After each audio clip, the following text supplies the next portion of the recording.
Welcome, welcome, welcome to Keeping It Real on Purpose. This is the podcast where we come together with real talk about real issues and struggles in life, relationships, and business on purpose. I'm your host, Edna White, and today our guest is Angela Talent, author of Poems from a Lost Soul, a speaker, and podcast host. Welcome to Keeping It Real on Purpose, Angela. Thank you so much, Edna. It's amazing to say that I'm always excited to talk about struggle, but it's true. Yeah, it's important to get out there. So, of course, I introduced you on your book, Poems from a Lost Soul.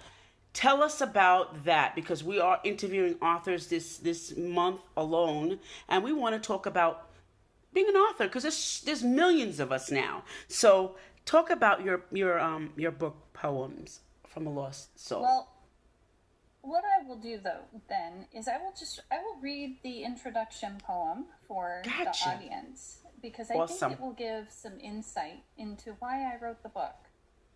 This pain, my suffering, sat in a box, carried from place to place until I could face it, process it, accept it, love it, until it seamlessly assimilated with my heart and I became whole.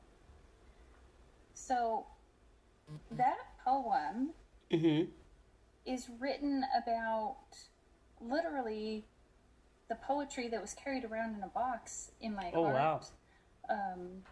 Some of the poetry was literally carried around in a box for many years. The very first poem, not including the introduction, is called A Poem, and I actually wrote it in elementary school. Oh, wow. And there are other poems in there talking about, suicidal ideation or the idea of suicide, loss, unrequited love, joy, looking for God, all of those feelings Right. that, a lot of times we just want to pack them away and forget they exist and only look for the good feelings, the fun Right. feelings. Yeah. But, I was talking to a friend of mine last night and I have a newer poem that talks about, seeing all of those things and wanting them. And then when we get to the pain and suffering, loving the pain and suffering because that actually gives me what I want. Right. By traversing through the mud and the crevices of my life, I can actually find that joy and I can find that love. And I'll never forget the first time I was going through a really big struggle when I thought that I shouldn't have had joy because I was in the midst of this struggle, and the struggle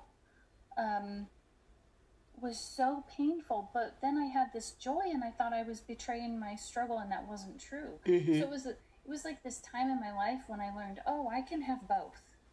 Yeah. Yeah. I hear what you're saying because your story almost sounds like mine. And audience, you guys know my story, and I had written I want to say 10 books, and I kept them under my mattress. And I started writing when I was about 5. And I had them for a long time, just like you. And it's interesting that you talk about struggle because I often talk about that, and I'm glad you're talking about it now. Struggle just means that just what it is. It's just like you're betwixt and between two things that you're troubled with. Like you're almost like, should I or shouldn't I? Should I or shouldn't I? Right? Right. And how do you know? It's always amazing when someone asks me a question or I ask someone else a question expecting they're going to have an answer for me, or they ask me expecting I'm going to have an answer for them. And really investigating, how do I find what the real answer is for me? Right. And from my heart and soul and what I need to do, because my answer for somebody else may not be the right answer for their journey. It may have been the right answer for me. Right. And it's always the answer for you. I I I think I appreciate when I struggle with something because that means to tell my butt to sit down somewhere. Sit down and investigate. Okay, why am I feeling like this?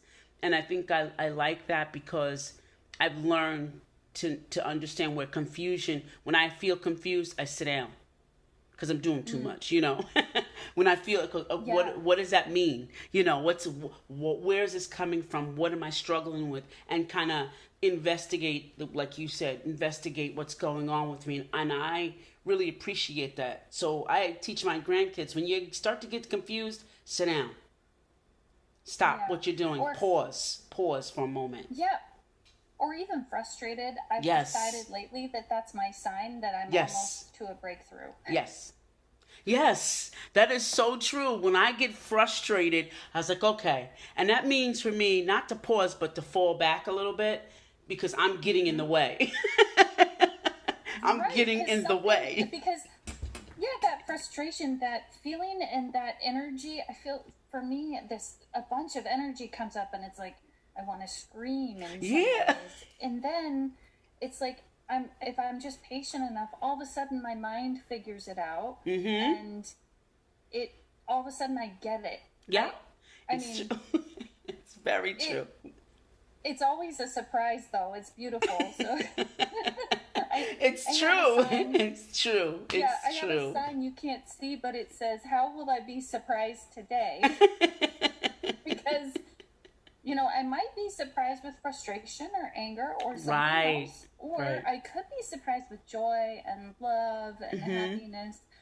None of them inherently wrong. All of Exactly. them can be surprising. Yeah. Exactly. And that's, you know, in some cultures, I know religiously, as I can speak for myself, you're taught to, that's not supposed to be happening. Just when you get happy, watch out. The devil's gonna kind of come get you.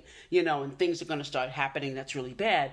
Or when you get upset, you have to control that. You have to really put it in perspective, and then you have an imbalanced life after that. You don't know what to do with your emotions. You don't know how to use them appropriately, or you're acting badly. I know that's for me, but I've learned, like you said, when I feel these emotions, like, okay, the fear part comes out, the frustration, I know to sit down and kind of like, okay, work through that. And when I'm feeling joy, it's like, okay, go with that. But I go with it all, though. You have to go with it all. you Yeah, know you do. You do. I'm thinking of a poem that I remember recording for the audiobook, which is not yet out Okay. at recording time. Yes. Let me see if I can get to it real quick, and I'll read it. But I'll never forget, just these ideas. So here it goes. It's called Coffee Shop Blues. Okay. So many people, so many places to go. No one wants to. Everyone hide, talk, all the same. Hate thy neighbor, hate thy friend. No use, no fun, all horror. Men no feeling, what's logic? Women all feeling, what's emotion? Who knows? He asks, she cries, he denies. It's all lies. Oh my gosh. Yes, it is.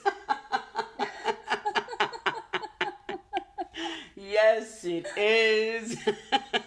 But like that anger, Yeah. it like embrace. I would not have gotten there if I didn't embrace that emotion, though. Right. And so I think, like, in today's society, and like you were saying, in some religions, what happens is there's this idea or this story that happens even in society, Mm-hmm. that the emotions that are seen as bad, instead of just dysregulating or maybe not helpful, but they are helpful, Right. they're literally seen as bad. Like, I'm not supposed to have that emotion. However, that emotion might be telling me, oh, there's a lie happening. Right. Oh, a need is not being met. Right. Oh, something's happening. And I need to love it in a way that I can hear what it's trying to tell me. Right. And not push it down and say, you know what, I'm not supposed to be having you. Right. Therefore, you have no value. And it just injures me later. Right. It does. It injures us mentally, in our soul, and in our body. It sticks somewhere in there. Then you feel you get sick a lot. I know, let me tell you, ignoring my emotions for so many years, I literally never had asthma in my entire life. Why did I wait till I was in my 30s to obtain asthma? Why? It doesn't make any sense, right? It didn't make any sense to me. I'm like, where did I get this from? I never had a problem before. I was getting skin rashes, never had them before, because I remember the times I was holding everything in and being the strong lady and being this, the superwoman and not taking care of myself, taking care of everybody else. And I was falling apart. Falling apart. Yeah. And a lot of people, this is something else I work on too, is I work with people on breathing. We think we're breathing. Mm-hmm. And we're not. And we're either not breathing or we're over breathing. And in some cases, asthma can be an over breathing problem. Mm-hmm. In addition to an inflammatory problem, other things. But it's always fascinating to me to think about that, how much our breath and our emotion help us, how much, let me say it another way, how much our breath can help us in understanding our emotion. Yes. And if we can notice how we're breathing, sometimes first I might notice, oh, I'm holding my breath. Right. And then I might go, oh, I'm really worried about this. Other times I might notice a tensing in my body. Mm-hmm. Ooh, I need to start breathing. Right. I have a chronic pain. I have a complex regional pain syndrome, which has deformed my hands and limited the distance I can walk. And it's the way I breathe and the way I think actually helps me process. And mm-hmm. one of the best little mantras that I found is from Byron Katie, and it is, to be in pain and think I'm not supposed to be, that is hell. And wow, I think sure that is. can be applied to emotional pain, and I know it can be applied to physical pain, mm-hmm. and for me, I've applied it to emotional pain too. Yep. To think I'm not supposed to be there, now I'm struggling against it. That's when it becomes a problem. Yeah, absolutely. I agree totally. I totally agree. So the audience can't see you, but audience, I'm looking out for you guys. I'm looking out for you. So, Angela has this intriguing shirt, very intriguing shirt that says, and she's going to lift it. It says relatively damaged. And I know that's part of, that saying is part of your podcast, right? It is. It's relatively damaged by damaged parents. And underneath it is, in the logo, is a picture of people. All different types of people with differing abilities. And it's mm-hmm. a silhouette, and it's in rainbow. Because it was really important to me that, it doesn't matter our capacity. mm-hmm. We're all valuable. And every single one of us, when I look out from the perspective of someone with a disability, and I used to look at people who had physical ability that I wanted and be angry. Mm-hmm. And now I'm realizing that there's a story inside of them that I don't know. And I'm confident that everyone that I see has been damaged mm-hmm. in some way mm-hmm. or struggled in some way, because I think that's why we're here on this earth. Absolutely. Struggle. Yep. So we have to have some damage. Yeah. I think I always say that I think we're stars that came down here, said, okay, I want to come down here and feel what the struggle is, and really conquer it. That's really the job, is to conquer it. Like, got this, and live, and then live abundantly, live great, have a great time doing it, I think that's what we are here for. And we're not, it's no like gift amongst wherever it is. We are the gift, we're the gift.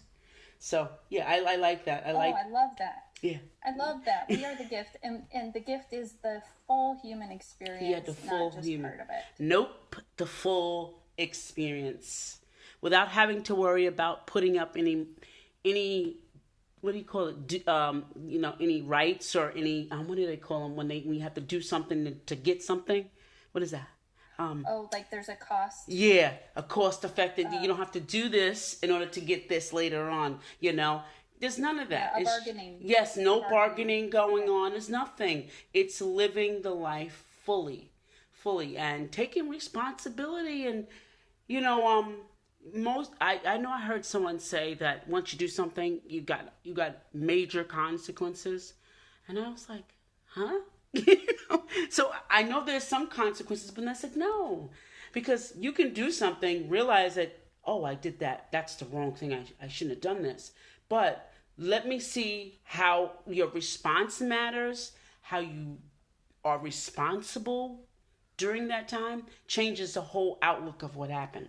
Changes it. It Yeah. changes it, right? And how do I know, Mm-hmm. even if there's the consequences that I don't like, Right. how do I know that wasn't the exact path that I needed to There take to you get to go. where I meant to go? There You you know? go.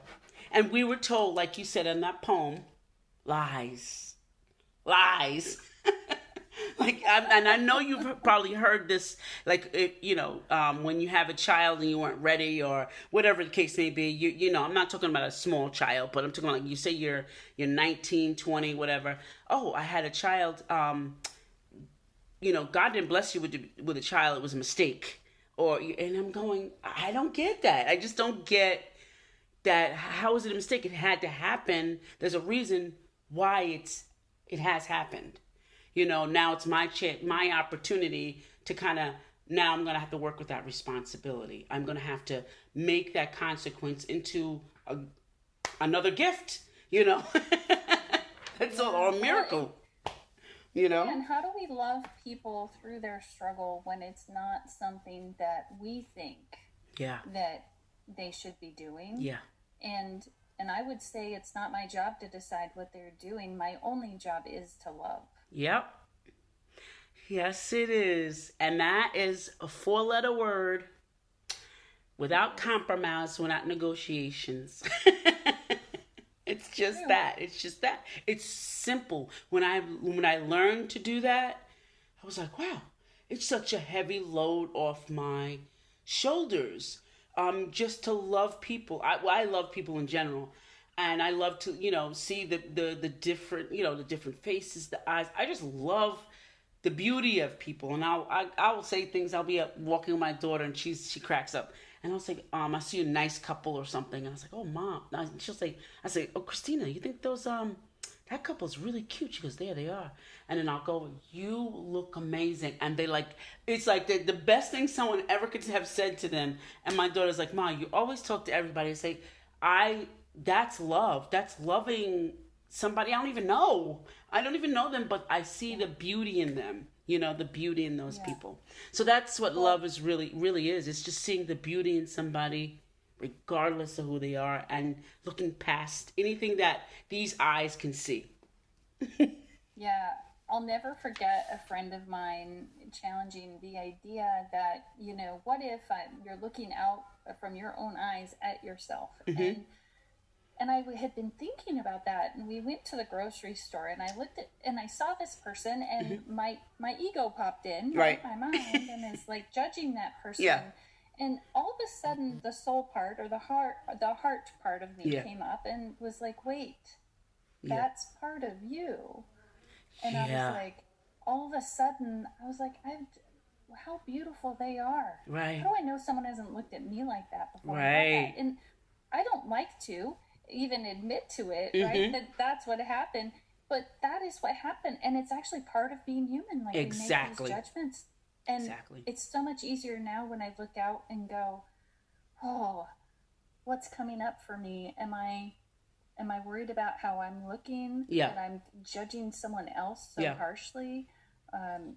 Like that comparing is not, it's not really helpful, and it Mm-mm. certainly doesn't help me feel better about myself. No. If anything, it makes me feel worse about myself when I start comparing, even if it's a judgment that, oh, I look nicer today. Hmm. Like, I still don't feel good about that, because Yeah. it's like trying to get love, right? Yeah. If when you're giving love, Hmm. there's this, it feels almost, let's see, It's so abundant in like to infinity. I'm not Yes. thinking of the right word, but it's very abundant. Now, if like even just look around and try to get love from something and notice what happens in that feeling. It's like, oh, I don't like this. Yeah. And that's what I think I'm doing when I'm judging. It's like I'm trying to get something and it's not, it's just not Oh, yeah. working because love is meant for giving. Mm-hmm. It is. It is. I like that. Love is meant for giving. Well, audience, you've heard that. I like that. So you guys go and hashtag love is forgiving. I like it. Love it. So, so now that we talked about a little bit about your book, I want to talk about your podcast because I really like the name. But tell us what your podcast is about, and what it brings out for people and your audience. Oh, thanks. Yeah, well, Relatively Damaged really talks about exactly what we're talking about, a little bit like exactly what we're talking about today, struggle. Mm-hmm. Maybe a little bit more focused on the trauma or the injury and the journey. You know, so what happened? So for instance, my hands don't work, so maybe my story would be talking about what happened when I lost the use of my hands. Gotcha. How did I keep going? What were the steps that I was able to take? Mm-hmm. Were there some hellish points along the way? And what did I do when I was in those places so that I could keep moving forward instead of, choose things like suicide or, Right. you know, I mean, I spent a lot of time really struggling. And then at the end, generally, there's three tips or tools on how to um, deal with Yeah. how to keep moving forward. Right. Whether a lot of times I've heard breathing, I've heard journaling, I've heard self care. Mm-hmm. I mean, there are so many, I can't even name them all Yeah. right now. I'm trying to think.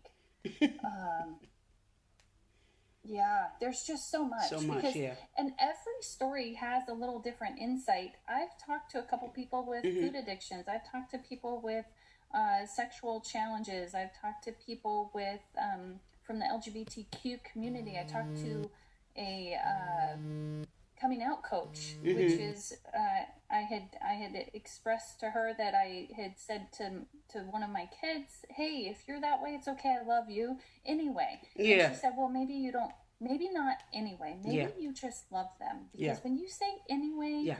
you take away." You Yep. imply something was wrong before. Yeah. And I was like, oh my gosh. I mean, we posted it. I got called out right there. I thought it was beautiful. And so those are the types of things, like the real life hellish moments Yeah. that we go through Yeah. where we think we're never going to make it again. Yeah. Exactly. Yeah. So, what were some of your moments when, as you're writing your book, what challenges did you have?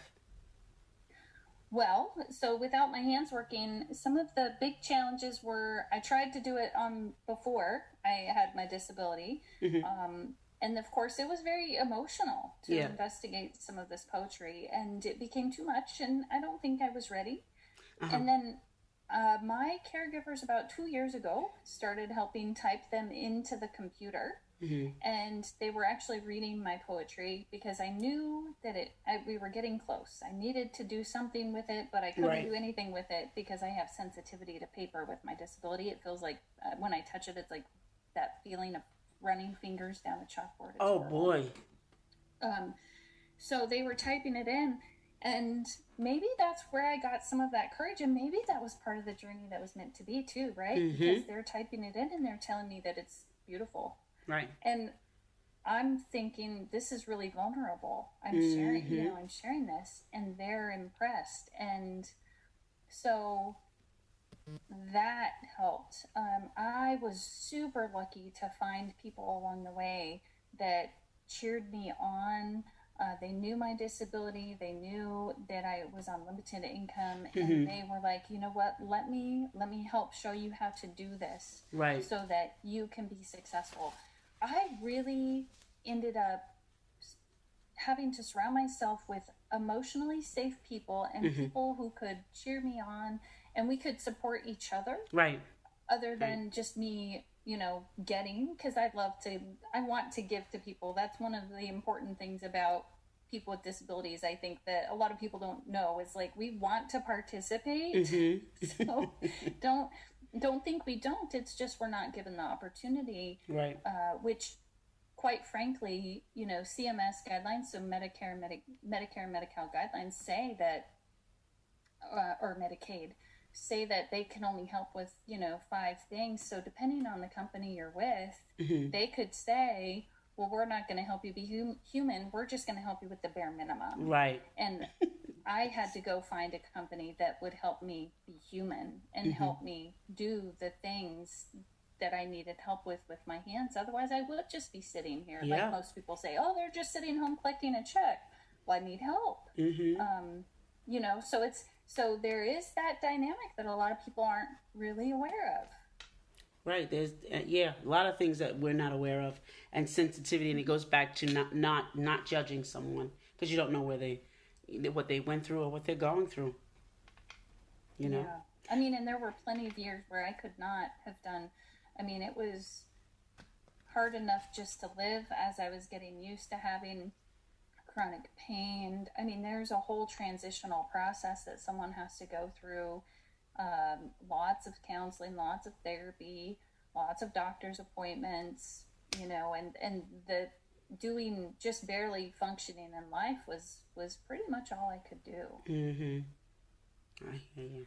So what would you tell someone who's considering writing a book, or feels like they have a book inside of them? What would you tell them? What would you say to them and encourage them to do? Even if it feels like that one small thing you do today is not going to help you get to your goal, do it. Just do it. Because it does. Yeah. Those little things add up over time. It's just, it's like putting money in the bank account. Right. That's going to accrue interest, and it's compounding interest. It's not simple interest. So right. Over time, those little steps compound, and you've got it. This book, much of it was written, even probably 20 years ago. It just wasn't compiled and put together right. and typed in, and there are some new poems in there and new insights and different things like that. But it's really important to know sometimes it might take 20 or 4. I mean, I guess if I include the time from the time I wrote that first poem, it took me probably 40 years, right? Wow. So, yeah. so that's okay. Yeah. Sometimes that's the journey. I don't know why. It just is. It just is. And we're not all going at the same pace.